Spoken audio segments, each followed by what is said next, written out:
My 7-year-old daughter stood in front of a crowded table, dressed in the sparkly gold dress she picked out herself. Her little fingers were gripping a small gift box.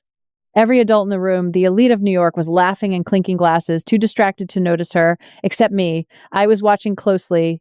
She looked directly at her grandmother, Patricia, lifted the box slightly, and said, "Grandma, Dad told me to give this to you if you ever ignored me again." Everything stopped. Patricia opened the box. Tucked inside a piece of old oak was a high-resolution photo of a withdrawal slip, one dated 3 days after my father-in-law died, with her forged signature circled in red. She let out a scream, a raw, guttural sound that shattered the facade of the gala.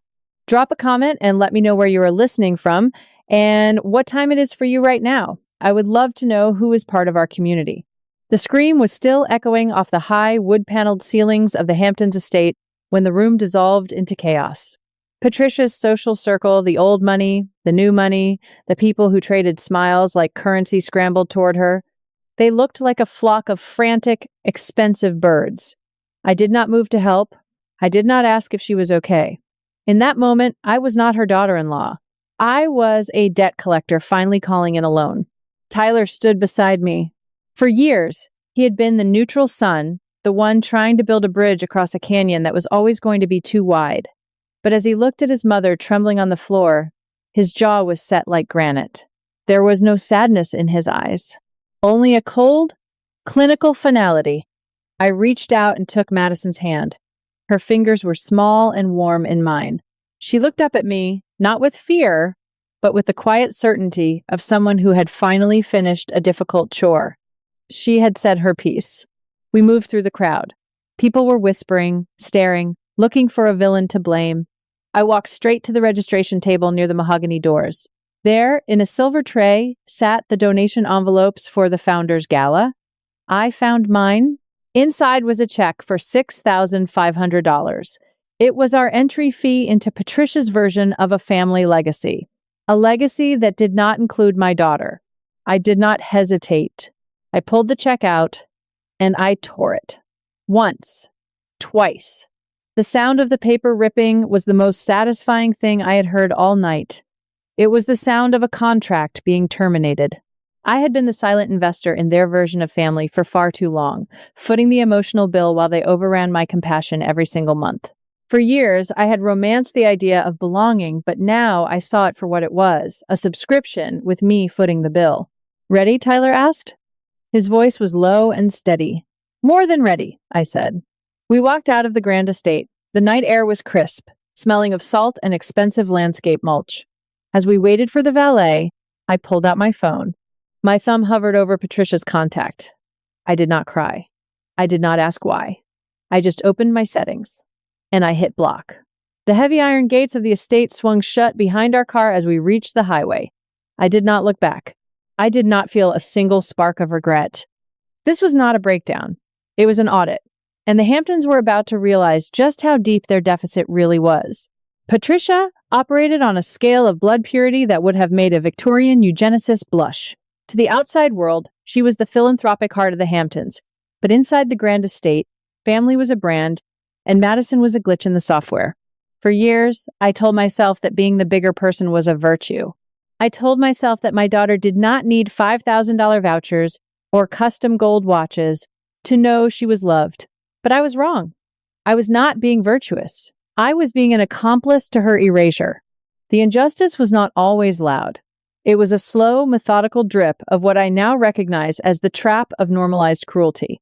In high society families like Patricia's, they do not see themselves as villains, they see themselves as curators. They exclude anything that does not fit the curated image of the family legacy. To Patricia, Madison was not a grandchild. She was Tyler's choice, a biological footnote that did not belong in the family ledger. I remember the legacy meeting 3 months ago. We were all gathered in the conservatory, the air smelling of lilies and old money. Patricia sat at her desk like a queen regent, handing out envelopes to the true heirs. Ashley and Jacob, my husband's brother's children, were handed vouchers for $5,000 toward their succession funds and matching engraved timepieces. Then she turned to Madison. Her smile did not reach her eyes. It never did. She reached into a side drawer and pulled out a plastic keychain with a neon green logo from a gas station. "I saw this and thought of you, Madison," she had said, her voice dripping with that poisonous condescension.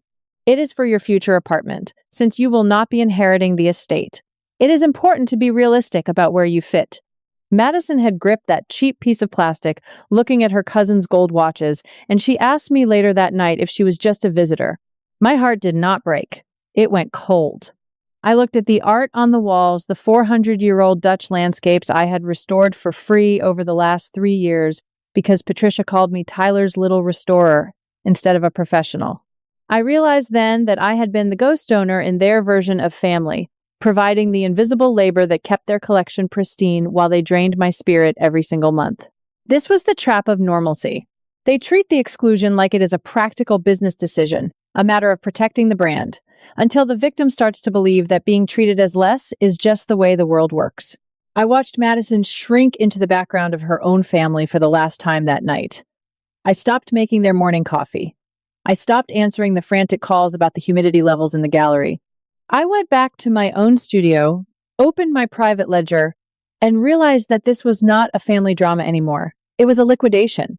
And Patricia was about to find out that when you stop paying for a subscription, the service gets cut off immediately.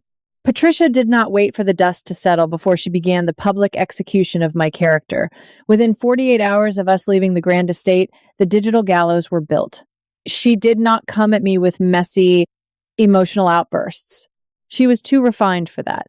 Instead, she weaponized the family's charity page, a platform followed by every influential name from the Hamptons to Manhattan. The post was a masterclass in passive-aggressive gaslighting. It featured a soft-focus photo of her biological grandchildren, Ashley and Jacob, smiling under a willow tree. The caption read, "Blood is the only true legacy." It is a tragedy when outsiders bring their mental instability into a home that has stood for a century.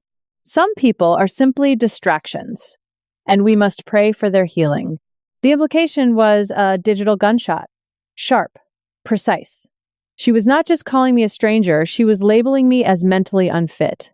It was a calculated strike at my professional lifeline. In the high-end art restoration world, sanity is as important as a steady hand. No one wants an unstable restorer handling a $5 million Dutch landscape. I sat in my studio, the air heavy with the scent of turpentine, aged oak, and a lingering metallic sharpness that reminded me of charred memories and the cold weight of silence. I watched the notifications roll in. My art clients, people I had worked with for years, began to go quiet. One by one, the checking in emails turned into project postponement notices. My reputation was being dismantled in real time, one like and share at a time. I did not panic. I did not pace. I picked up a scalpel and I went back to work on a 16th century frame. My hand did not shake. I was cataloging the damage like an insurance adjuster. For years, people had mistaken my silence for weakness. They thought I was a survivor in the way a wounded animal is a survivor passive, lucky to still be breathing. They did not understand the invisible chain of the survivor. In an environment of systematic abuse, your silence is not a lack of courage. It is a strategic containment. I had been holding the line for 7 years, absorbing Patricia's toxicity like a sponge so it would not reach Madison. I was not a victim. I was a shield. I had built a prison without bars around my own reactions, staying quiet to protect the peace, until Patricia mistook that peace for a lack of weapons. She did not realize that when a shield finally drops, it does not just fall, it becomes a blade. The burnt toast and silence in the studio became my oxygen. It was the scent of a workspace where emotions were a liability. I viewed Patricia's escalation as a necessary data point. Her smear campaign was a public confession of her own desperation. She thought she was isolating me, but she was actually documenting her own malice. I started a new file on my computer. I did not title it Revenge. I titled it Liability Assessment. I documented every text from the cousins that followed her post. They were all variations of the same theme. "Just apologize, Hannah. You are ruining the family image. Think of the name." I did not answer a single one. I was too busy calculating the cost of her pride. Every client I lost was another entry in the ledger I was preparing for Tyler. Every public lie she told was a stone I would use to bury the grand estate. Tyler's transformation from the peacekeeping son to a lethal estate attorney was not a transition. It was an activation. He sat at the restoration table in our studio, the air still heavy with the scent of high-grade varnish and the lingering chill of the Hamptons coast. For years, he had been the unseen underwriter in Patricia's version of family, but that account was now permanently closed. He was not speaking the language of family anymore. He was speaking in affidavits, formal discovery requests, and the cold, unyielding syntax of trust law. I watched him from the corner of the room where I was cleaning a set of 18th century brushes. The light from his laptop screen cast sharp, angular shadows across his face, making him look less like the man I married and more like a predator waiting for the right moment to strike. He did not look up when the radiator hissed. He did not look up when Madison hummed a quiet song in her sleep in the next room.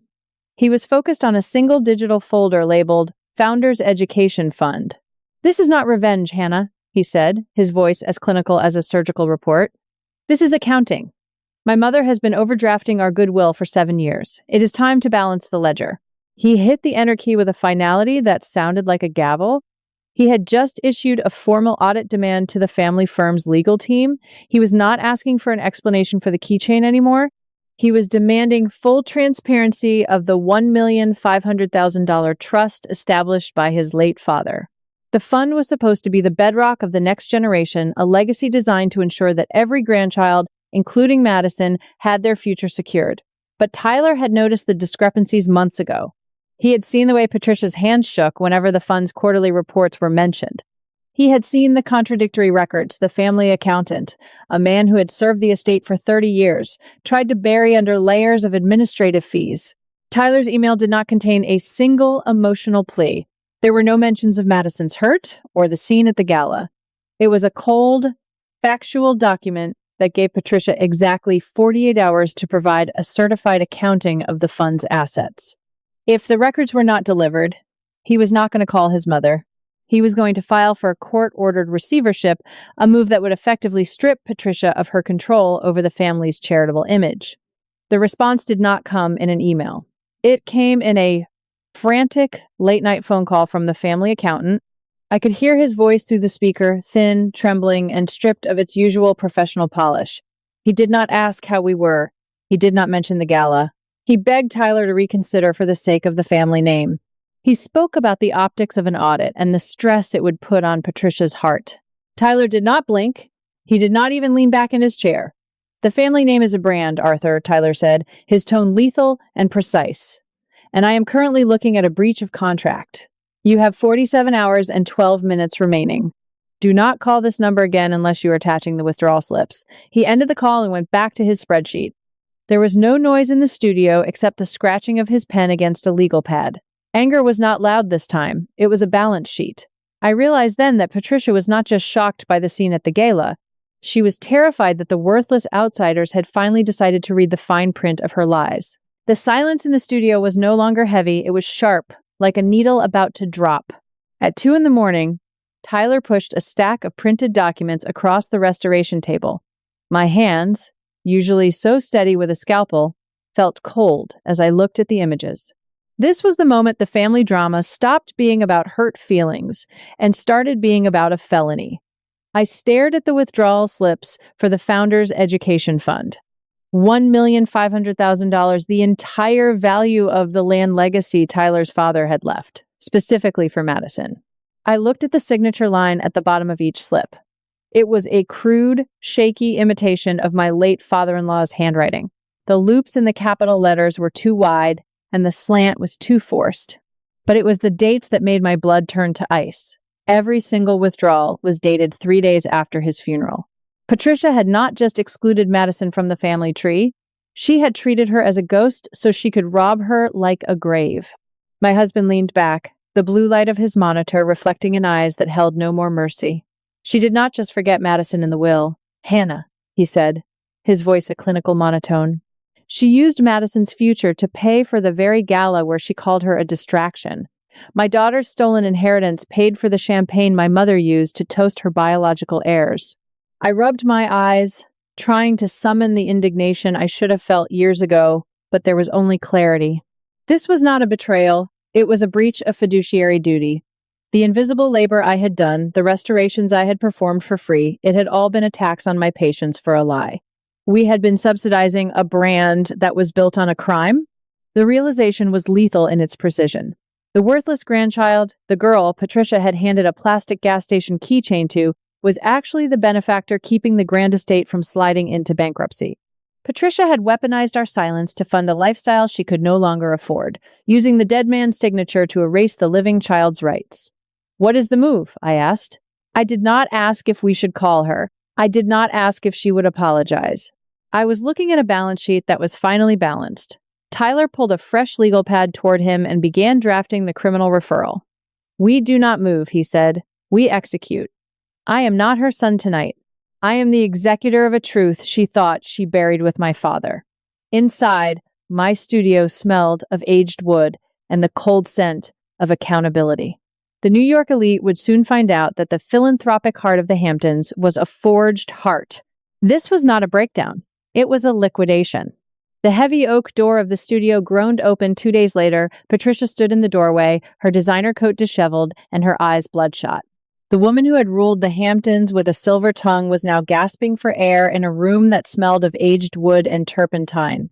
The freeze Tyler had placed on the family charity accounts had worked faster than any social scandal ever could. Her status, it turned out, had been rented. Without the $1,500,000 she had stolen from our daughter's fund, Patricia's social capital had evaporated in 48 hours.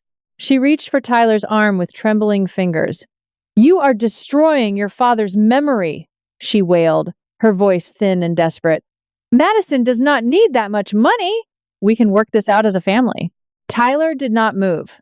He stood behind his desk, holding a manila envelope with the same clinical precision he used for any other legal closing. "I am not destroying his memory, Patricia," he said, his voice a flat, unyielding line. "I am finally enforcing his will. You treated family like a brand, but brands have liability, and you are a total loss." I stepped forward, holding the small wooden box Madison had given her at the gala, the one Patricia had dropped in her panic. I ran my thumb over the grain of the oak. "Do you know what this is made of?" I asked. She was too busy sobbing to answer. "This is reclaimed white oak. Tyler found the cradle his father built for Madison in the trash bin behind your estate 6 years ago. You threw it away because it did not match the curated theme of your magazine shoot." Patricia looked at the box as if it were a ghost. "Tyler kept it," I continued. "I restored it. And when we realized what you were doing, I took a section of that wood to build this box. This is the only item your husband actually left for his granddaughter. Everything else you gave the other children was bought with Madison's stolen money. This was the illusion of power." Patricia thought her position was an inherent right, but it was just a shell funded by a dead man's signature. When the ledger finally balanced, there was nothing left of her but a disheveled coat and a pile of forged withdrawal slips. Tyler handed her the envelope. It was not an invitation to talk. It was a copy of the criminal referral for forgery and trust fraud. "The grand estate is being listed on Friday," he said. "The board of the foundation is ready to file this referral with the district attorney. If you are gone before the locks are changed, we will call it a voluntary resignation to save what's left of your name. You have 6 days to vacate before the police take over." She left in silence, her heels clicking a hollow rhythm against the studio floor. I sat at my laptop and opened the restoration ledger, the record of all the free labor I had given that family. I stared at the numbers for a single second, and then I hit delete. The studio went quiet.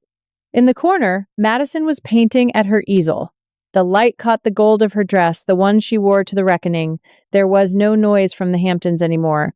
Only the soft, rhythmic sound of a brush on canvas. We had not just reclaimed a legacy. We had built a sanctuary. If you have ever had to stand up for someone you love, like this video and share it to let others know they are not alone. Subscribe for more stories where the truth finally finds its voice.